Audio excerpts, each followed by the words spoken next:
What does it mean to be spiritual? Is it a luxury that only the eat, pray, love set have the time and money to indulge? Our guest today says no. True spirituality is not otherworldly or self-indulgent. It's the stuff of everyday, gritty reality. It can make a difference in every action, every word, every decision we make. This is Signs of the Times Radio with Kent Kingston.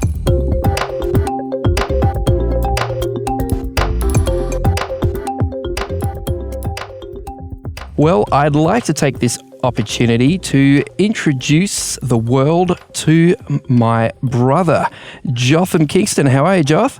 I'm very well, thanks, Kent. Now, look, this is the beauty of being the host of a radio and podcast show, that you can interview whoever you like, and you can even, bring in the nepotism and put your brother in the hot seat. So thanks for that. That's okay. It's certainly a privilege to write for your magazine. Yeah, well, and that's right, and that's what prompted it. You wrote an article for us in the June edition of Signs of the Times. It's entitled "Right Place, Right Time," which is a phrase you use in your article, and we'll certainly get to that. So, yeah, but really exploring this idea of spirituality. But before we get into that, I'd just really like our listeners to get a bit of an idea of who you are, of your background, where you fit in. I mean, I know it, of course, so I'll know if you're lying. But tell us. Yeah, sure. I am a secondary teacher at a private school on the mid-north coast. Mm-hmm. I've been a teacher now, I think this is about my 8th year. Mm-hmm. I'm teaching year 8, 9 and 10, and at the moment at school here they call it, the subject is religion. Mm-hmm. So it's all kind of Bible stuff, Christian spirituality that we're looking at, it can be a real challenge, but it's also very, very rewarding. Okay, and does the religion curriculum that you're teaching also include like teaching, Buddhism and Islam and Hinduism and does it cover that sort of thing?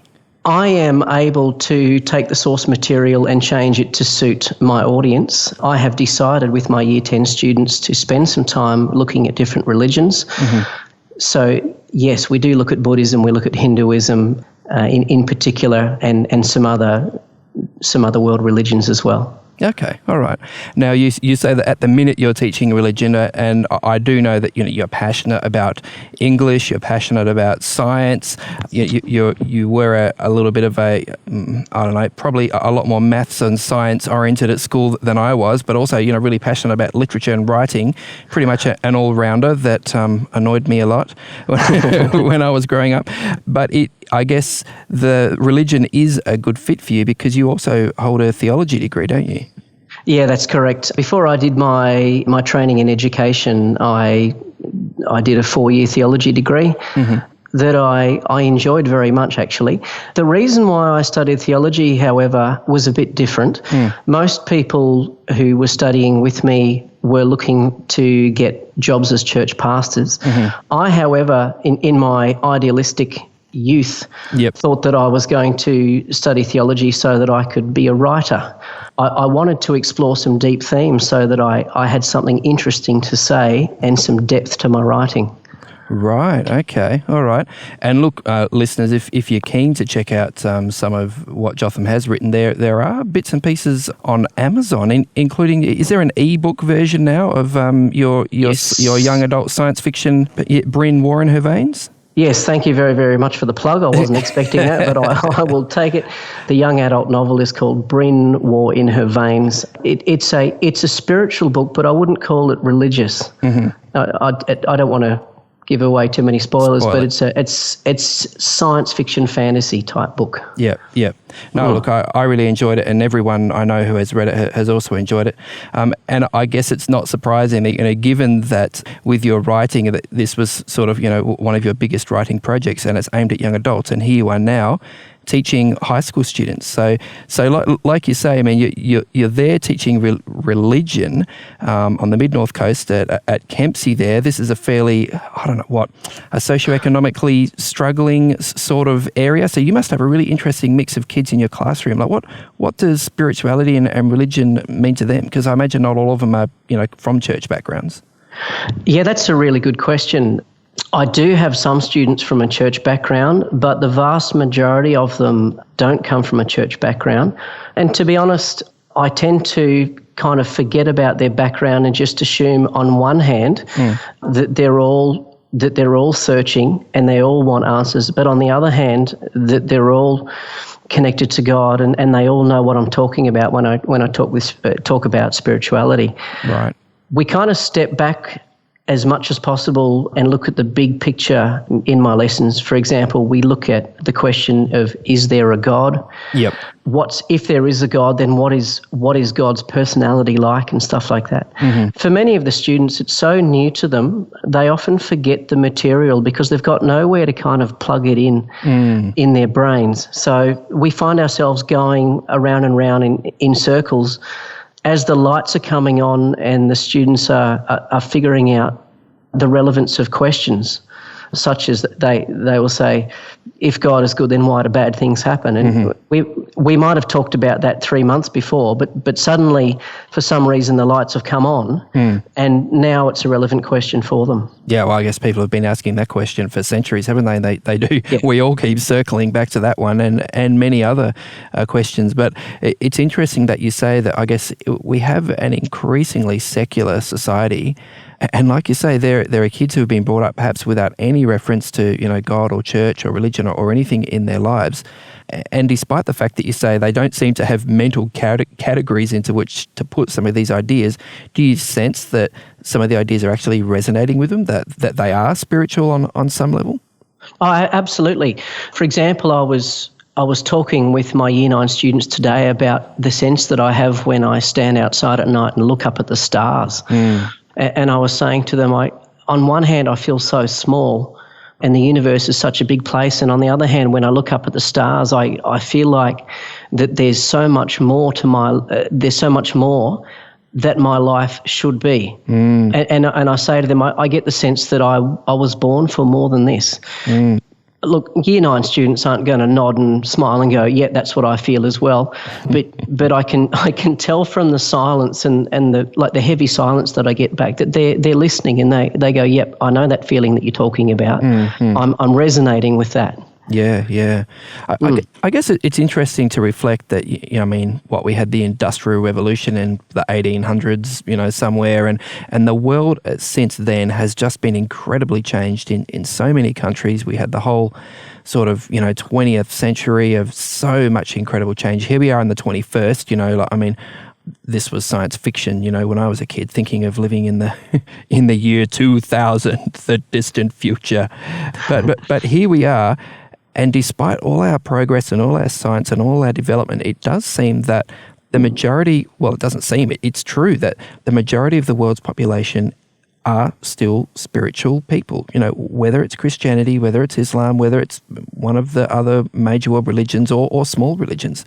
Why is religion so persistent, do you think?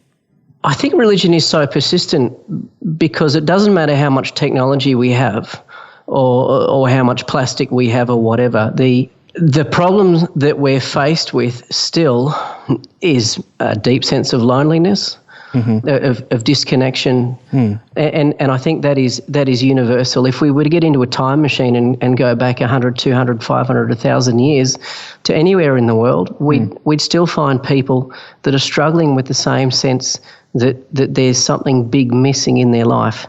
And that's the reason why people are drawn to a spiritual journey. And I guess why religion, or a formal religion for many people, is the answer, because it's I guess in a way you could say it's kind of an out-of-the-box solution to those questions. Yeah, I find it really interesting because I remember reading somewhere a little while back that I guess we have this kind of stereotype that religion is slowly declining and diminishing and is headed, to fade away.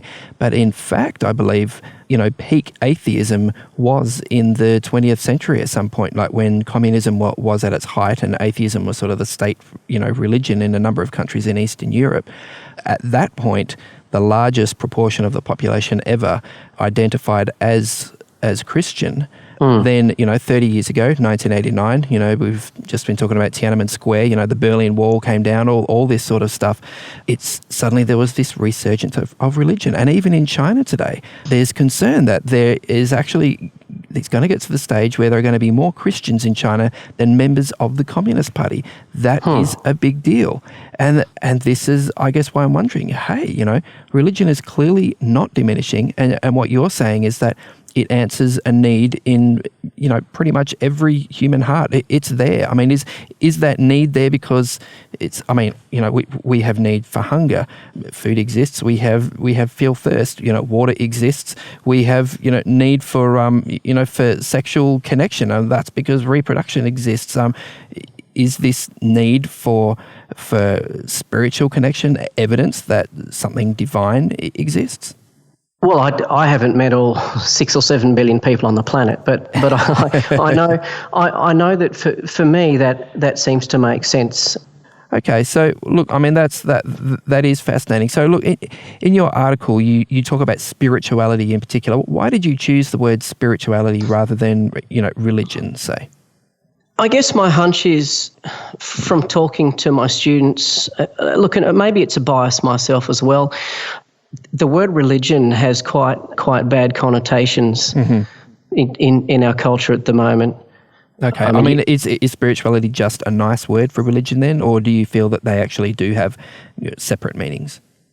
Well, I actually think spirituality is almost going the same way as religion now. In my article, I quoted the comedian JP Sears, who's got a YouTube video where he pokes fun at spirituality. Yeah. And he's doing a similar thing that a lot of people have done about religion.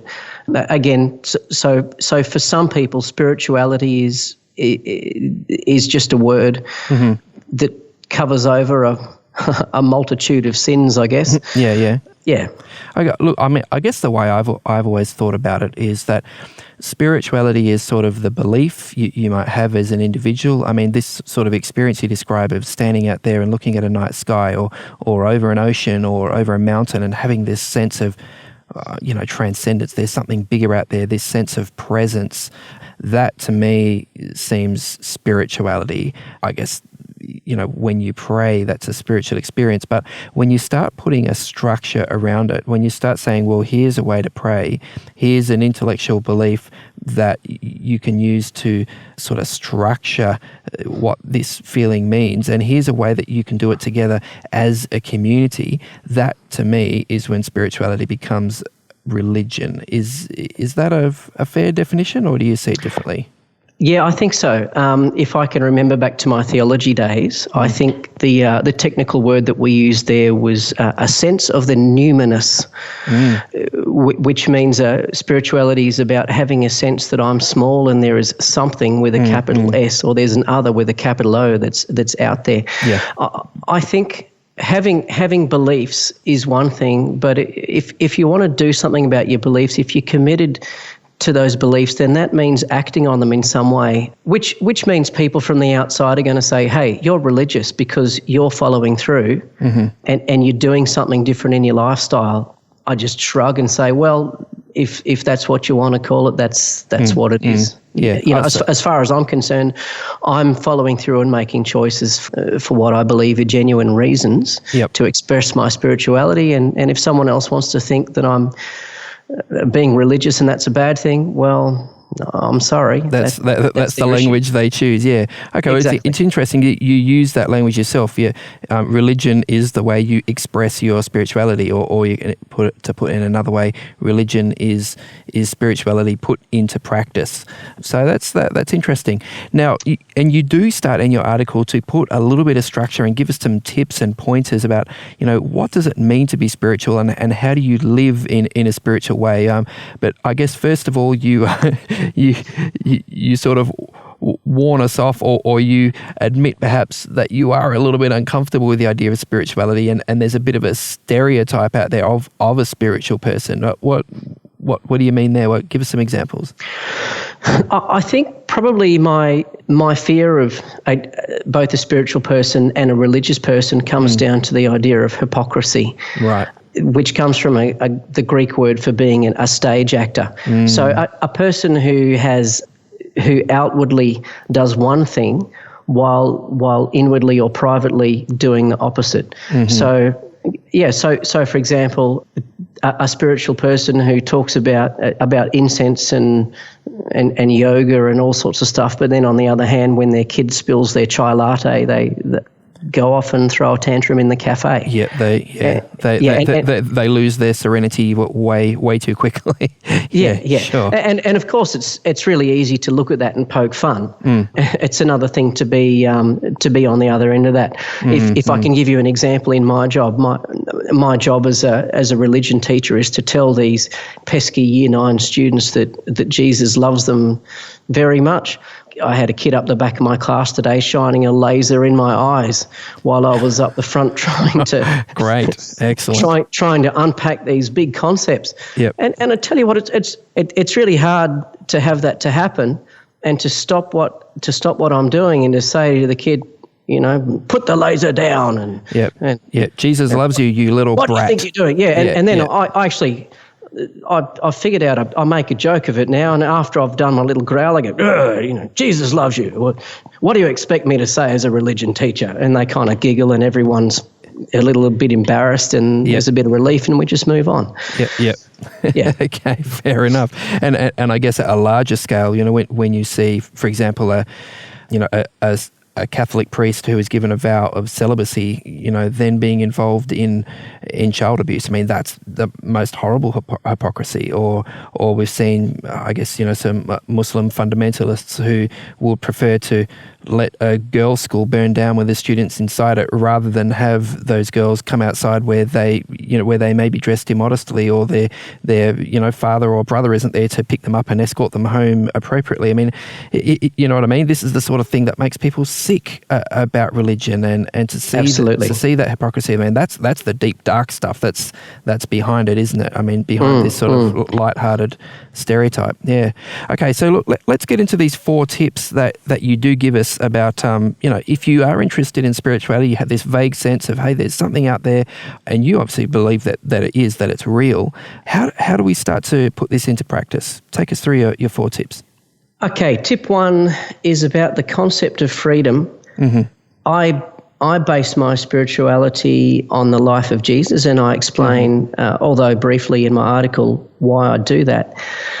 There's a brilliant quote from Jesus where he is talking about people who are spiritual, and he says that they're like the wind.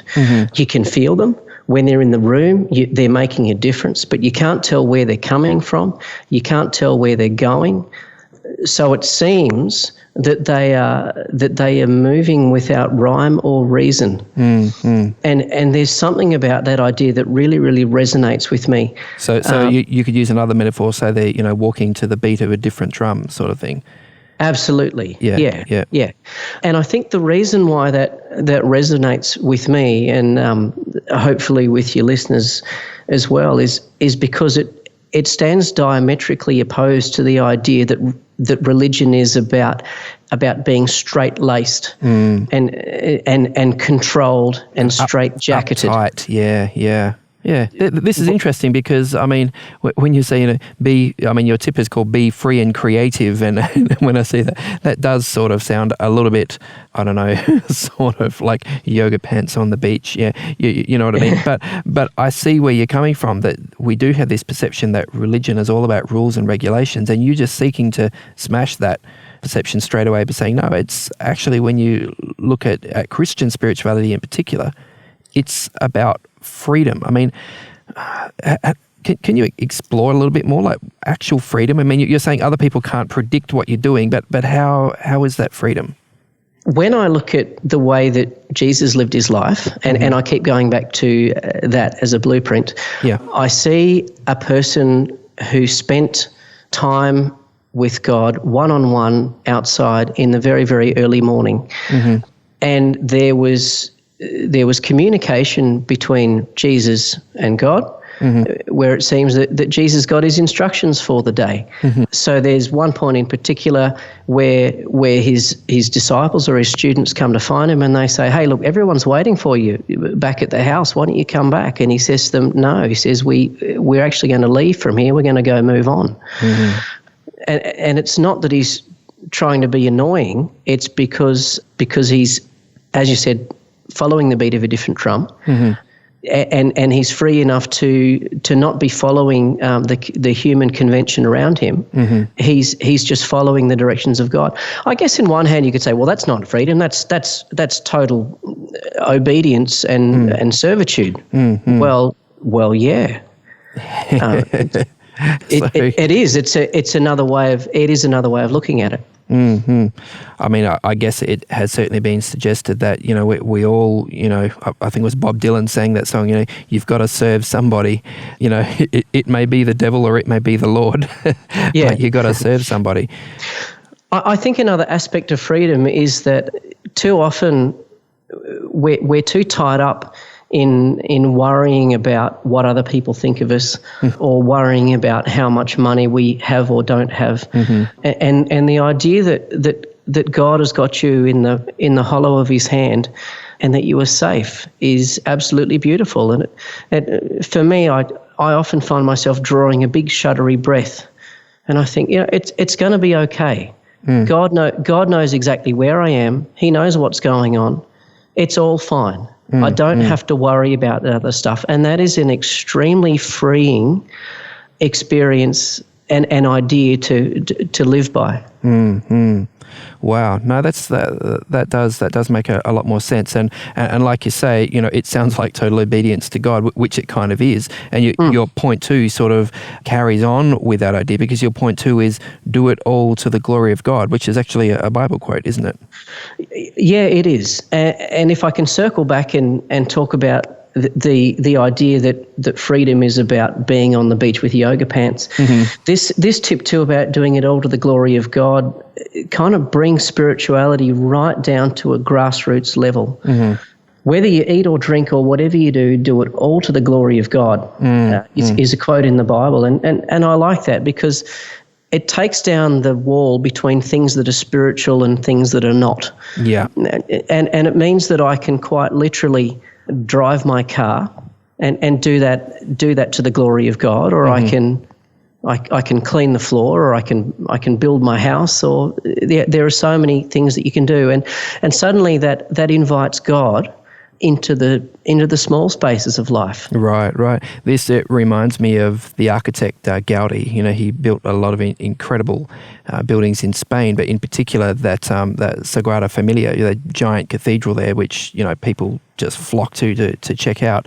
Apparently, there are parts to that cathedral that you can't climb up some stairs and go and poke your head around the corner and see it. Like, no one will ever see it. But nevertheless, there are some incredibly intricate carvings and, perfect joins and some incredible craftsmanship up there. And people asked Gaudi, like, why are you bothering to do this? Because this was like a work of a lifetime for him. The thing took like decades and decades to build. And he said, you know what? God sees it. And that to me seems to be an illustration of what you're talking about, when an everyday action can become an act of worship. It's sort of, I don't know, it gives your everyday activities a sense of importance. And I don't know, is there mindfulness in that? Is there just a sense of purpose? I don't know, but it's something special. Yeah, I think so. It's very, very easy as a teacher to wish our lives away. As teachers, life can be pretty hard in the term time. Yep. And so many teachers say, oh, it's Monday, I can't wait for Friday. Yep. And then and then on Monday after that they say, oh, it's week 5, we've only got another 5 weeks to go till the holidays. Mm-hmm. And it's a constant cycle of just wishing our lives away. Whereas doing it all to the glory of God is a way of being in the moment. Mm-hmm.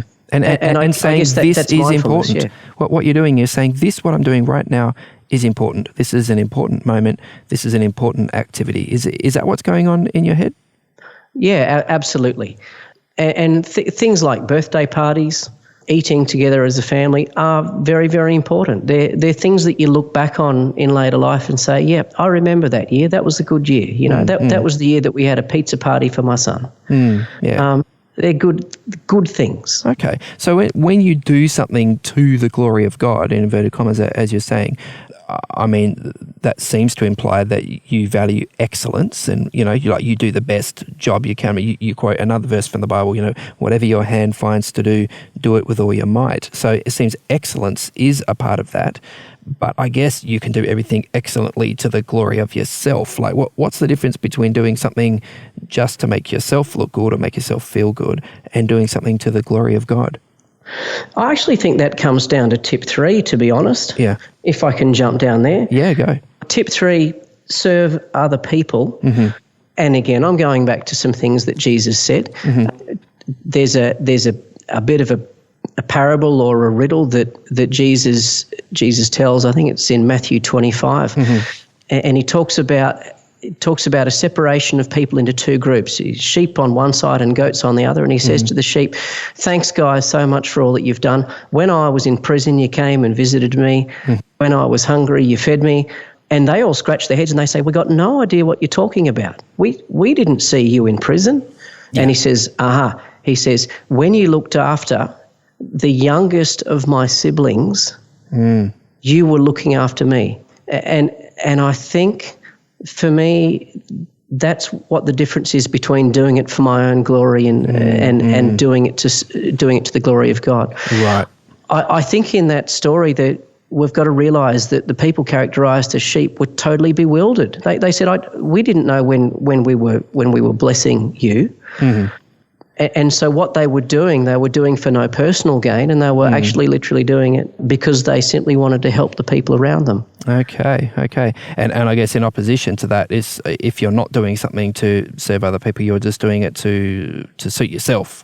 So in some ways, selfishness is the opposite to living to the glory of God and serving others. Yeah, I would say so.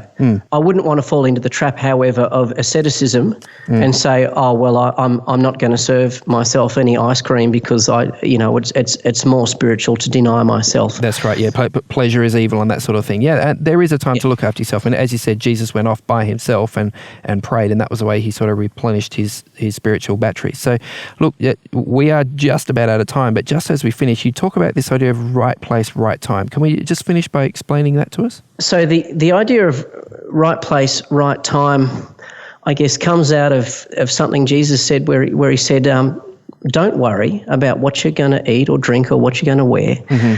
And he says, "Don't you know that God in heaven is looking after you?" Yeah. And I was just saying this to my wife yesterday. Our car's broken down. It's dripping oil. And I said to her, "Look, is God in control of our lives?" "Yes."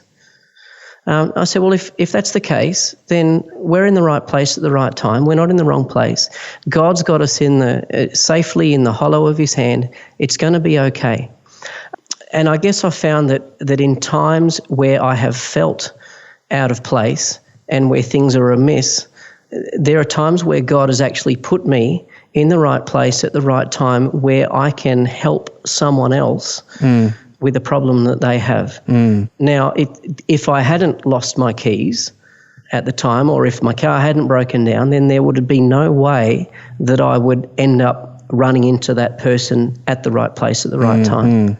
This is back to the idea of being like the wind. It's unpredictable. You can't always see how things work. Yeah, exactly. And I think, to sum up the idea of right place, right time, it's something to think about when I'm feeling anxious, like things are going wrong, and then I say, no, me and God are good. I'm free. I'm in the hand of God, and everything's going to be okay. Yeah, wow.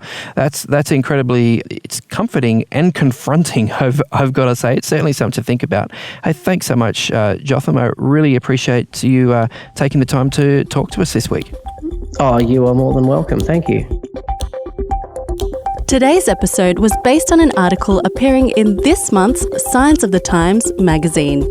A subscription is just $26 for 11 issues a year. To find out more, visit signsofthetimes.org.au. Signs of the Times has been published in Australia since 1886 and is proudly produced by Adventist Media. This is an Adventist Media podcast.